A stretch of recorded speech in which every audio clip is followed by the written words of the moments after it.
शतरंज का असली खिलाड़ी वही होता है जो सही चाल सही समय पर चलना जानता हो। और वही खेल भारत ने खेला और सीधा खेला है समुद्र पर कब्जे का खेल। जी हां, अब भारत सिर्फ जमीन की ताकत नहीं बल्कि समुद्र का बादशाह बनने की तैयारी में है। और इस खेल की पहली चाल चली है 26 जहाजों के सौदे और 60,000 करोड़ के मैरीटाइम डेवलपमेंट फंड के साथ। आज दुनिया में जो भी आर्थिक महाशक्ति है, चाहे वो चीन हो, जापान हो, साउथ कोरिया हो, उसकी ताकत सिर्फ फैक्ट्रियां या टेक्नोलॉजी नहीं बल्कि जहाजों से आती है। क्योंकि जहाज ही वो असली धमनियां हैं जिनसे दुनिया का व्यापार चलता है। धरती का 70% हिस्सा समुद्र है, 90% से ज्यादा ग्लोबल ट्रेड समुद्र के रास्ते होता है। और इस पूरे गेम का किंग वही बनता है जिसके पास अपनी शिपिंग और शिप बिल्डिंग इंडस्ट्री होती है। भारत के पास लगभग 7,500 किलोमीटर लंबी कोस्ट लाइन है। इतिहास गवाह है कि जब भारत के जहाज हिंद महासागर और अरब सागर और अफ्रीका के तट तक जाते हैं तब भारत को विश्व गुरु कहा जाता है। लेकिन धीरे धीरे जहाज निर्माण में चीन, जापान और कोरिया आगे निकल चुका है और भारत पीछे छूट गया है। आज के हालात देखें तो चीन के पास 46% global ship building market share है, साउथ कोरिया के पास लगभग 30%, जापान के पास 15% और भारत सिर्फ 1 से 2%।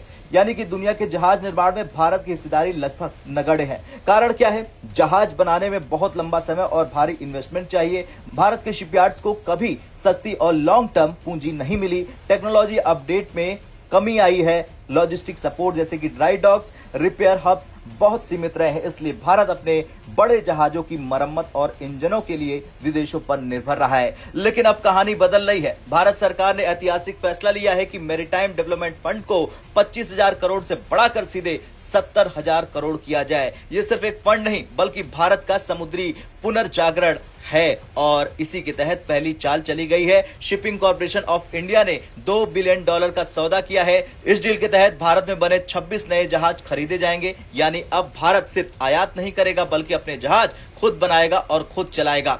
अब आप सोच रहे होंगे कि इतना पैसा आएगा कहां से, तो इसका जवाब बेहद दिलचस्प है। 49% पैसा केंद्र और राज्य सरकारें देंगी, बाकी 51% आएगा कॉमर्शियल सोर्सेज से, जैसे कि सॉवरेन फंड्स, मल्टीलैटरल एजेंसियां और ग्लोबल बैंक। यानी ये सिर्फ सरकारी स्कीम नहीं बल्कि इसमें ग्लोबल इन्वेस्टर्स की भी हिस्सेदारी होगी। इससे दुनिया को साफ संदेश जाएगा कि भारत अब शिपिंग में नेतृत्व की दौड़ में है।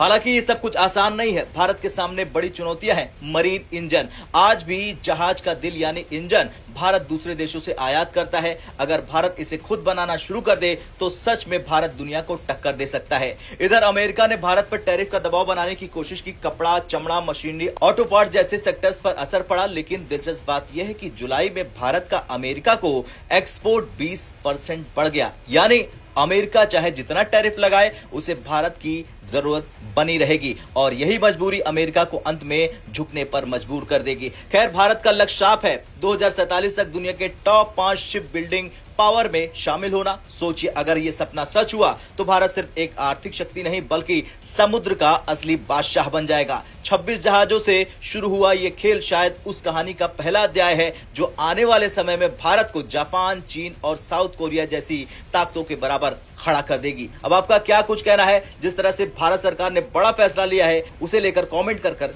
जरूर बताएं। जय हिंद।